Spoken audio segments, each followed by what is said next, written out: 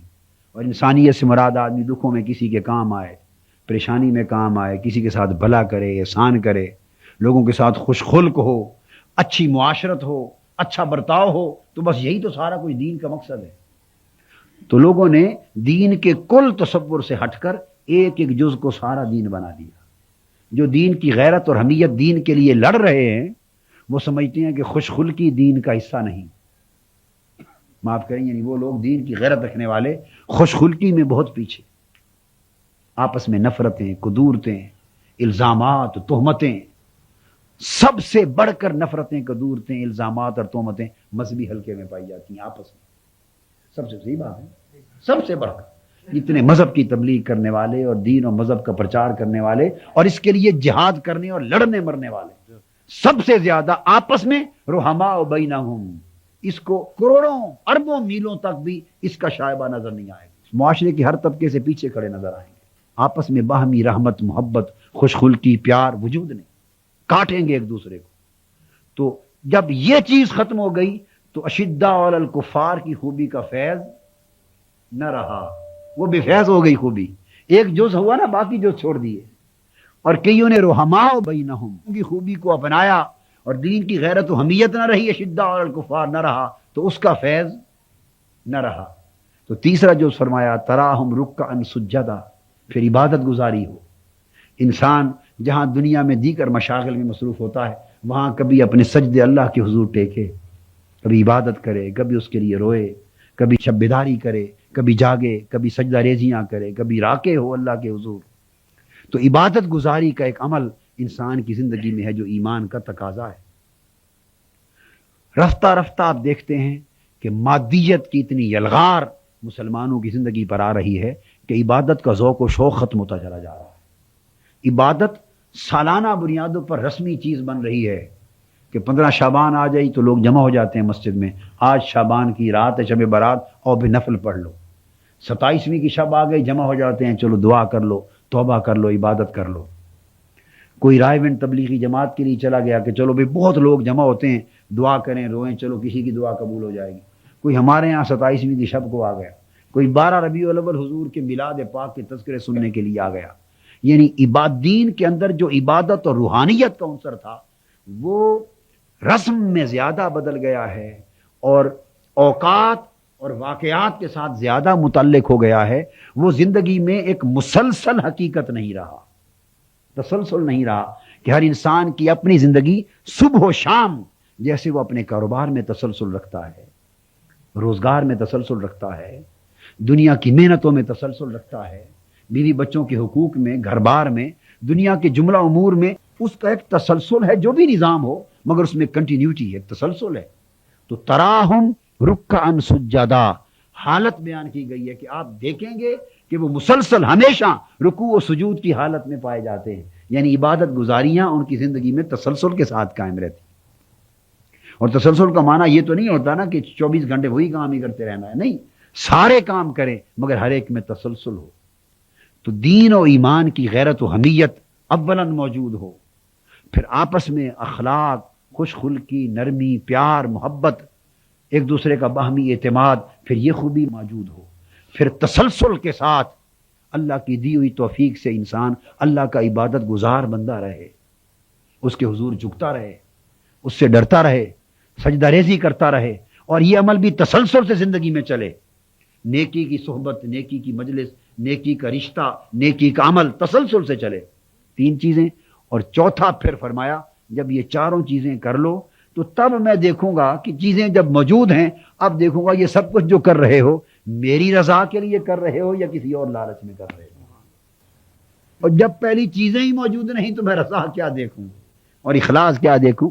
اخلاص تو تبھی دیکھتے ہیں نا کہ پہلے عمل موجود ہو، کہ عمل میں اخلاص ہے یا نہیں، اور جب عمل ہی موجود نہیں تو اخلاص کیا تلاش کریں؟ اس لیے آخر پہ اپنی رضا کو رکھا کہ میرے دین و ایمان کی غیرت بھی ہو، اور اگر تم دین کے خلاف کوئی بات برداشت نہ کرو اور اپنا تن من دھن جان اور مال اور عزت میرے دین اور ایمان کے لیے لٹانے پر بھی تیار ہو جاؤ، تو میں اندر نیت دیکھوں گا کہ کہیں دین اور ایمان کا نام لے کر اندر سے اپنی دشمنیاں تو نہیں پال رہے۔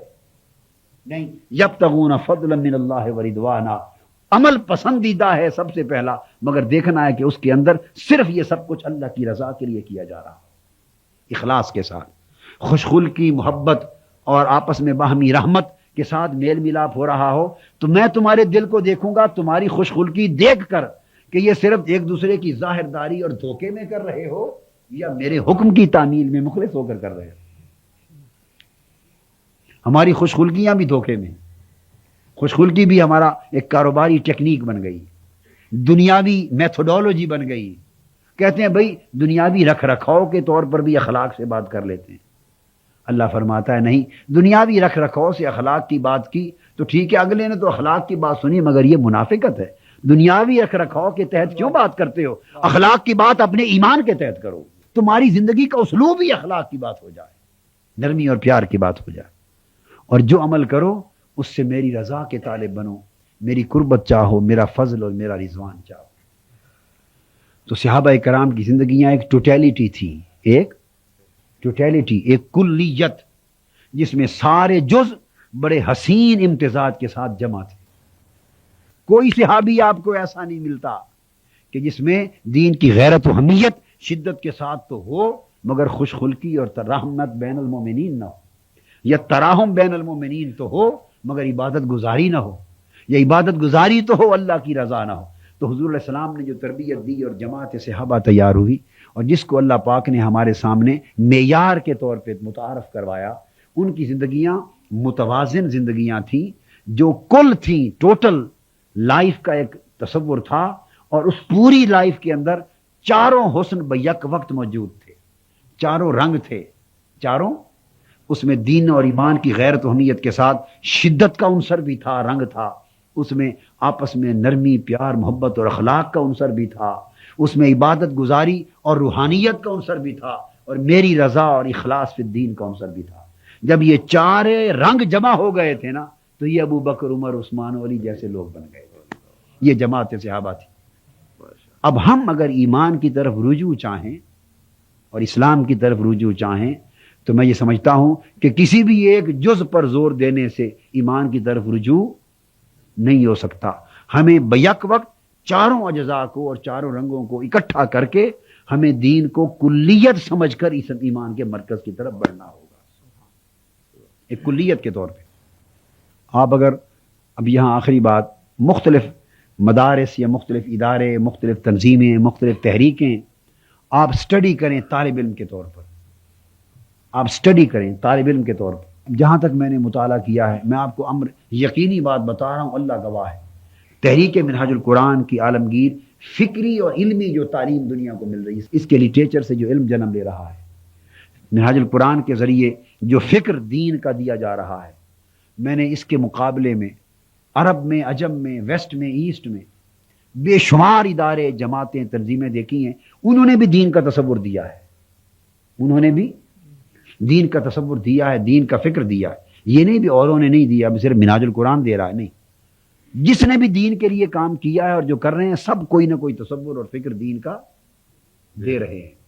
مگر بلا مبالغہ حق یہ ہے کہ محمد رسول اللہ کے نیم سے لے کر رضوانہ کے نون تک، یہ جتنے میں نے نقشے بیان کیے نا، حضور کی ذات کی محبت، تعلیمات رسالت کی طرف رجوع، اللہ کی توحید، حضور سے معیت و سنگت کا تعلق، اس میں دین کی غیرت و حمیت کی شدت، اس میں اخلاق و رحمت بین المومنین کا عنصر تفرقہ کے خلاف، اس میں عبادت گزاری اور روحانیت کا تصوف کا عنصر، اور اس میں خدا کی رضا اور رضوان کے پہلو، یہ سارے رنگ میں نے آپ کو ایک دعوت دی۔ آپ سوچیں، اگر آپ کو دین کے دیے ہوئے آج کے زمانے میں کسی تصور میں دیکھنے ہوں تو وہ صرف منہاج القرآن کے تصور میں نظر آئیں، باقی ہر جگہ کہیں نہ کہیں زیادتی یا کمی ہوگی۔ کہیں لوگوں کو شدت علی الکفار پر ابھار کر دین کی غیرت و حمیت کا ایک تصور دے کر باقی ساری چیزیں نکال کر دموں پر چلا دیا ہے. وہ ایک دوسرے کی مسجدیں اڑا دیں، یہ سب شدت علی الکفار کے نام پر ہو رہا ہے، دینی غیرت کے نام پر ہو رہا ہے، یعنی انتہا پسندی تک لے گئے ہیں. کہیں یہ نہیں اخلاق اور رحمت اور قدورت اور نفرت اور تفرقہ اور ایک دوسرے کے خلاف سازشیں ہیں. کہیں شدت علی الکفار دین کی غیرت اور جہاد کا عنصر نہیں، خالی عبادت اور تبلیغ اور نیکی کے اور عمل پر ہی چل پڑے ہوں گے، ایک ہی عمل زندگی میں نظر آ رہا ہے. کہیں وہ نہیں تو رضوان اور اخلاص کا پہلو دکھائی دے گا. یعنی اکثر کام اس صدی میں، بلکہ پچھلی 2، 2.5، 3 صدیوں کے اندر، 2 صدیوں میں جب سے امت مسلمہ میں زوال آیا ہے، اس زوال کے 1، 2 صدیوں کے دور میں عالمگیر سطح پر آپ مصر میں کام کو دیکھ لیں، اخوان میں دیکھیں، الجزائر میں دیکھیں، آپ سعودی عرب سے اٹھنے والے کام کو دیکھیں، پاکستان کے اندر انڈیا میں ہونے والے کاموں کو دیکھیں. آپ وہ کام جن کے پاس کوئی فکر، کوئی محنت، کوئی باقاعدہ تگ و دو اور کوئی تصور جو دنیا کی سطح پر دین کا دے رہے ہیں، آپ کمپیریٹو سٹڈی کریں، آپ دیکھیں گے کہ جماعتیں، تنظیمیں، ادارے فکر دے رہے ہیں، تصور دے رہے ہیں، محنت کر رہے ہیں، مگر جب آپ کنسنٹریٹ کریں گے آپ کو نظر آئے گا کہ وہ کسی ایک فکر کو لے کے اتنا آگے نکل گئے ہیں کہ زندگی غیر متوازن بن رہی ہے، دین کا تصور غیر متوازن ہو رہا ہے، لوگ غیر متوازن تیار ہو رہے ہیں. اعتدال اور توازن کے ساتھ سارے اجزاء کو ملا کے دین کو ایک متوازن کلیت کے طور پہ پیش کرنا، یہ ان 1، 2 صدیوں کے اندر دور حاضر میں ورلڈ لیول پہ تحریک منہج القرآن کا ایک امتیاز ہے. یہ حضور علیہ السلام کے نالے پاک کا صدقہ ہے. تو میں نے اس کی ریلیونس میں آخر میں یہ بات کہہ دی. بات اس پیغام کے ساتھ ختم کرتا ہوں کہ ہمیں اس فکر کو بھی اپنے اندر بڑھانا چاہیے کہ ہم حضور صلی اللہ علیہ وآلہ وسلم کے ساتھ تعلق ذاتی عشقی یعنی مادیت کے دور میں یہ تعلق کمزور پڑ رہے ہیں. آپ خود دیکھیں کہ آج سے 5-7 سال پہلے محفل میلاد کا کوئی شوق یا روحانی مجالس کا شوق، تزکیہ کا شوق اور ذوق اور ایمانی کیفیات اور حبی کیفیات اور روحانی قلبی کیفیات اور ذوق اور رجحان نیک مجلس کے لیے 5-7 سال پہلے جتنا شدت کا آپ خود محسوس کرتے ہوں گے، آج خود گریبان میں جا کے ہم میں سے ہر شخص محسوس کرتا ہوگا کہ وہ کیفیت نہیں ہے. دل چاہتا ہے مگر وہ تڑپ نہیں رہی، وہ رغبت نہیں رہی، وہ محنت کا ذوق نہیں رہا. یہ سب کیا ہے؟ یہ پورا کا پورا ماحول ہماری اجتماعی حیات کا امت کی سطح پر مادیت کی لپیٹ میں چلا گیا ہے. مغربی مادیت نے اور لادینیت نے ظاہری اور باطنی طور پہ اتنی یلغاریں کی ہیں اور اتنی تیزی سے یلغار ہوئی ہے کہ ماحول حیات میں تبدیلی آ رہی ہے، مزاج حیات میں تبدیلی آ رہی ہے. اور یہ تبدیلی جس رفتار سے بڑھ رہی ہے، اگر ہم اپنی اور اپنی اولادوں کے لیے اس ایمان اور ان دینی کیفیات اور دین کی غیرت اور دین کے عمل کے بچاؤ کے لیے ہم نے غیر معمولی محنت نہ کی تو جو لبنان میں مسلمانوں کی نسلوں کے ساتھ ہو چکا ہے، ہم کوئی آسمان سے اترے ہوئے لوگ نہیں ہیں. وہ اگلے چند سالوں میں پاکستان بھی لبنان کا نقشہ پیش کر سکتا ہے، مصر کا نقشہ پیش کر سکتا ہے. یعنی جو تیز رفتاری کے ساتھ مادیت کی یلغار، فحاشی اور عریانی کی یلغار، مغربی ثقافت کی یلغار، لادینیت کی یلغار، بے حمیتی کی یلغار ہر طرف سے ایک سیلاب کی طرح آ رہی ہے، وہ جس تیز رفتاری سے اس نے اثرات مترتب کیے ہیں ان لوگوں پر جن کی زندگیاں دین اور ایمان کے ماحول میں بیتی تھی، جن کے والدین کی تہجدیں قضا نہیں ہوتی تھی، جنہوں نے ان والدین کی گود میں پرورش پائی ہے جن کی تہجد نہیں چھوٹتی تھی، جو اللہ والے لوگ تھے، جن کے گھروں میں ان کی بوڑھی مائیں یا باپ اگر زندہ ہیں تو کوئی دن آج بھی تلاوت قرآن سے جن کا گھر خالی نہیں جاتا تھا، جو ان گودوں میں اور اس ماحول میں پرورش پا کے جوان ہوئے اور جن کی زندگیوں میں خود دین اور ایمان کی غیرت کچھ نہ کچھ تعلق عمل چلا آ رہا تھا، ان کی زندگیوں میں دیکھتے دیکھتے چند سالوں کے اندر ایک طویل بہت بڑا زوال آ گیا ہے، چونکہ اس کو تحفظ دینے پر محنت چھوڑ دی. تو جب ان زندگیوں میں زوال آ رہا ہے تو اندازہ کریں وہ بچے جو ہماری نسلیں ہوں گی، جنہوں نے دین اور ایمان کا اور روحانیت کا وہ نقشہ بھی نہیں دیکھا جو ہم نے اپنے بزرگوں میں دیکھا تھا، جب وہ جوان ہوں گے تو آپ سب کچھ دیکھ رہے ہیں، عالم ان کا کیا ہوگا. اور اس کے بعد جو ان کی اولادیں ہوں گی جس کے آپ اور ہم دادا ہوں گے، آپ اندازہ کر لیں کہ کیا نقشہ ہوگا. یہ دنیا کے کسی بھی اس مغربی خطے سے ایک بھیانک تصویر ہے، مختلف نہیں ہوگا، اس کے ذمہ دار ہم ہوں گے۔ اللہ پاک نے فرمایا قو انفسکم واہلیکم نارا، صرف خود ہی دوزخ سے نہ بچو، صرف خود ہی دوزخ سے نہ بچو، اپنے اہل و عیال کو، بیوی بچوں اور نسلوں کو بھی دوزخ سے بچاؤ، ان سے بھی، ان کی نسبت بھی ہم سے سوال کیا جائے گا، ہم ذمہ دار ہوں گے۔ بس یہ ایک فکر ہے، عشق و محبت کی باتیں بھی کر لیں، عمل کی باتیں بھی کر لیں، اور پیغام کی یہ بات کی کہ ہمیں فکر کرنا چاہیے، کم سے کم ہم اپنی زندگیوں میں اس فکر سے غافل نہ ہوں، ہم اپنا فرض ادا کر جائیں، اللہ پاک پھر ہماری اولادوں اور اگلی نسلوں کو بھی توفیق دے گا وہ بھی اس فرض کو کنٹینیو کرے۔ یعنی ہر گھر، اب کسی جگہ بھیجنے کی ضرورت نہیں ہے کسی کو تباہی کے لیے، وہ سارا کچھ دنیا میں جو تباہی ہوتی تھی وہ سمٹ کے گھر کے اندر آ گیا، تو جہاں اتنا کچھ ہو گیا ہے آپ اندازہ کریں، اب اس کے دفاع کے لیے ہمیں محنت کتنی غیر معمولی کرنا ہوگی، اس سے زیادہ محنت کرنا ہوگی۔ بس یہ فکر ہے، اللہ پاک ہم سب کو یہ فکر دے اور اس کے سوچنے اور اس کے بارے میں عملاً کچھ کرنے کی توفیق مرحمت فرمائے۔ وما علینا الا البلاغ۔